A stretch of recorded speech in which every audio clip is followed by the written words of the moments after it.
Hi Pisces, hello po mga ate mga dude.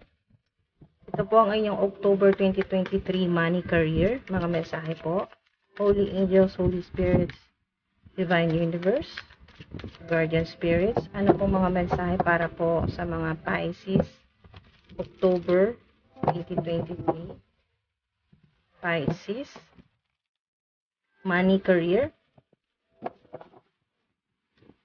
Alright, so may trabaho ka man o wala, mga ate mga dude, naghahanap ng trabaho, o matagal na po sa trabaho po ninyo, social media influencer ka man or hindi,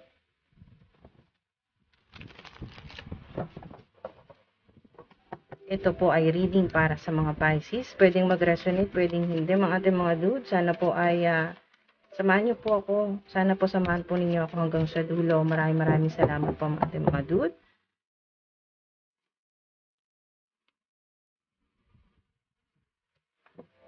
Salamat po Guardian Spirits. Oops! Wow, siguro talagang destined na or nakatadhana na malaglag itong card na to. Ito pong Four of Wands, nalaglag.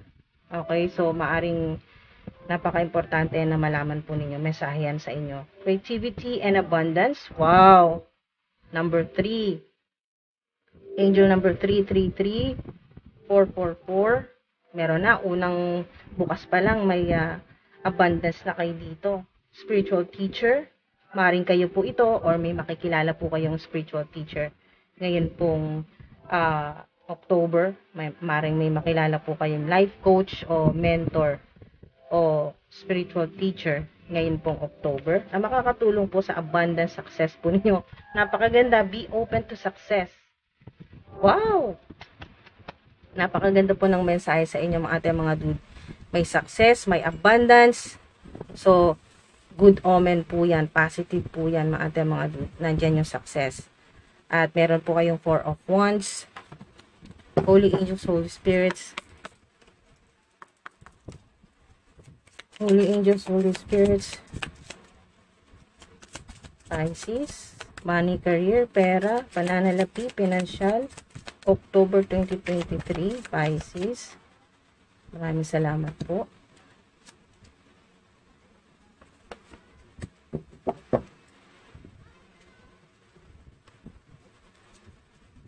Empress. Wow, success card talaga. Success din po itong Four of Wands. Uy, napakaganda. Wheel of Fortune. Wow, Queen of Cups. So, maaring kayo po ay may malapit po sa inyo na Queen of Cups, Cancerian. O water sign, Cancer, Scorpio, o kapwa po ninyo Pisces, mga dude. So, mga dude, napakaganda po ng mga cards at mga napaka-positibo po nito mga dude. May Wheel of Fortune po kayo. 4, 4, 1, 1, 1, 1, 11, 11, 3, 3, 3. Meron din pong napakaswerteng number na 777. At meron din po kayong 9. Maring ang ilan po sa inyo ay ito po ay binibigyan po kayo ng pag-asa ng Divine Universe, no? Wheel of Fortune, dahil maaring kayo po ay parang ganito yung energy po ninyo, no? Nawawala na ng gana sa inyo pong ginagawa, sa inyong trabaho, sa inyo pong creative projects, or kayo po ay nagpo-procrastinate, yung isinasantabi o dinedelay nyo po muna yung inyo pong ginagawa dahil wala po kayong yung wala kayong gana, wala sa mood magtrabaho, yung ganun po, o unmotivated, parang ganito, or madalas po kayong antukin, no? Or parang tinatamad. So yan po ay parang sign po ito ng Divine Universe na kayo po ay wag mawalan ng pag-asa. Tuloy nyo lang po yung pagsisikap po ninyo.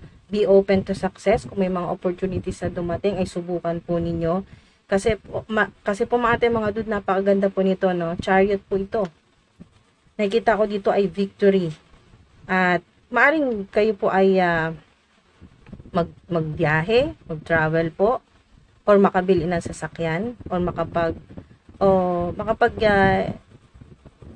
trabaho sa ibang bansa o maaring ang ilan po sa inyo ay OFW po, no, sa kasalukuyan ay sa ibang bansa po kayo nagtatrabaho. At meron din akong nakikita dito na hermit. Yan po, hermit, maaring kayo po ay nag-disconnect sa maraming tao, maaring kamakailan lang po nag-disconnect, yan po, o may mga pinutol po kayong attachment o connection sa mga tao. Malaking reward po sa inyo yan kung kayo po ay nag-hermit mode, pero ang sinasabi dito ay huwag nyo pong masyadong tagalan yung hermit mode dahil kaya po ay kailangang mag-move forward, no? Tuloy-tuloy nyo po yung ginagawa po ninyo. Kasi parang ganito yung energy po ninyo naka-hermit mode, yung ganyan po. Kung gusto nyo mapag-isa, yan po mga ating mga dude, makapagpahinga. Wala pong masama sa makapag-relax po kayo, makapagpahinga, recharge po yan, maganda yan.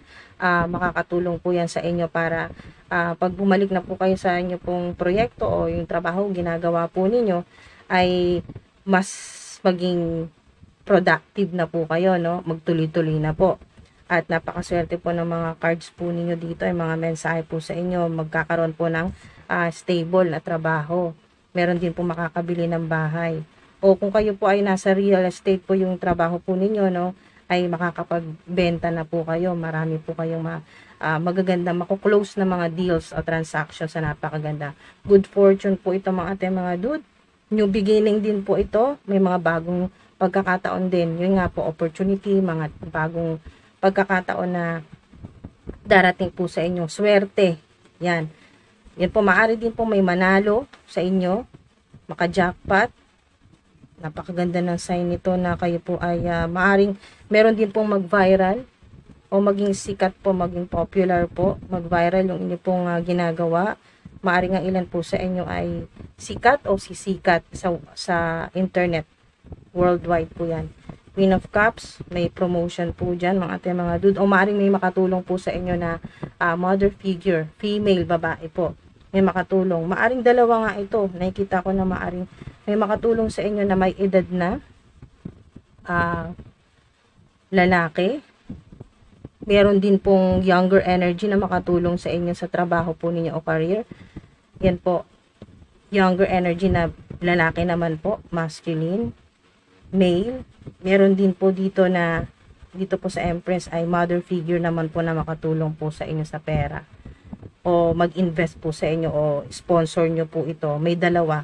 O maaring makatanggap kayo ng offer mula sa mga babae po. Yan po, magagandang offer po yan, trabaho o sponsorship po yan. Or may tutulong po sa inyo. O ito ay sign na mas madedevelop pa po yung inyo pong ginagawa, yung inyo pong creativity o yung trabaho po ninyo. Mas mag-i-improve, madedevelop, mas magiging masaya ka sa trabaho mo at sign kasi ang Empress, mga ating mga dude, mapalalaki ka man o babae, ay simbolo yan ng success. Tama-tama may success kayo dito at meron din po kayo ditong abundance, no? At ito nga po yung sobrang synchronized creativity and abundance at 333, sign po yan ng malakas na protection sa inyo pong money, sa inyo pong trabaho at abundance po yan, no? Swerte po sa pera. Napakaswerte po ng marami sa inyo. Swerte po ito, basta meron pong lumabas na Wheel of Fortune. Good karma mo yan sa lahat ng kabutihan mo. Ngayon yan, babalik sa'yo. So, napakaganda po ng mensahe dyan, mga Saint Germain. So, maaaring makita nyo po ito, mga angel numbers na 333, 444, 111, or 1111, 777, at maaring makita nyo po yan, no, ating mga dude, angel numbers o yung synchronicity na reading mo ito at magiging matagumpay ka. May mga wonderful things talaga na makikita mo talagang magdaratingan ngayong October at divinely guided po kayo, no? Divinely guided and protected po kayo. Maring ilan po sa inyo, kayo mismo ito, spiritual teacher or healer, malakas ang psychic ability, malakas ang psychic power. Meron nakita ko dito dahil hinihila ng pusa ko yung spiritual teacher card. So, maaring meron pong naiinggit po sa inyo at gusto pong agawin, no? Agawin po gusto pong nakawin, agawin ng inyong spiritual gifts. Kasi maaring ang ilan po sa inyo ay nasa spiritual yung ginagawa po ninyo or divination, o maaring kayo po ay psychic, medium, o tarot reader din po, at kayo po ay malapit na sa success at abundance nangyayari na sa ilan sa kasalukuyan, at maaring ito po yun, Empress, ibig sabihin ay unti-unti na nakikilala po yung inyo pong social media platform dahil sa pagiging creative po ninyo. Kaya nakikita ko kung sino man po yung gustong umagaw po ng spiritual gift po ninyo, ay hindi po yan hahayaan ng divine, okay, ng divine universe. Ayan, mas lalo kung siswertehin, mas inaagaw sa iyo kung ano yung spiritual gift mo o psychic gift, mas lalo kang siswertehin dyan. Saint Germain. Wow. You left a toxic environment, started healing and moving forward. Self-love ka talaga. Self-love. Ibig sabihin, mas alam mo na yung value, yung worth mo. Alam mo na hindi mo deserve yung hindi permanenteng trabaho. Alam mo na talagang deserve mo ang malaking income o yung self-employed o yung maging boss o maging team leader. Deserve mo ang abundance. Move forward. Napakaganda kasi yun talaga, sobrang synchronized kanina dito yung sobrang synchronized dito sa nag-hermit mode ka o umiwalay ka. Yan, may mga pinutol kang connection, mga attachments. So, you left a toxic environment talaga. Celebrate. Wow. Siyempre, celebrate talaga kasi eto, celebration to Four of Wands. Celebration yan. Maring may connection sa dagdag na income o promotion o sa ilan ay mas maging popular o mag-viral, talaga magse-celebrate kayo o magpa-party kayo dyan. Wow! Money will flow like crazy. Ito na, napakaganda ng mensahe sa inyo. Money will flow like crazy. Yan po i-manifest ninyo. Hindi nakakapagtaka kasi unang-una lumabas dito ay abundance at money, abundance at money reading po ito. You're ready, ayan you're ready to accomplish great things and truly come into the fullness of who you are.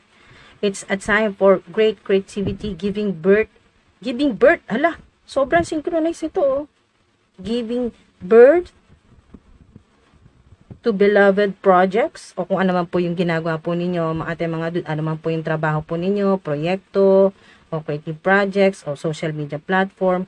Talagang meron kayong pagbubuntis talaga na napakagandang, ito yon, magiging successful po yan.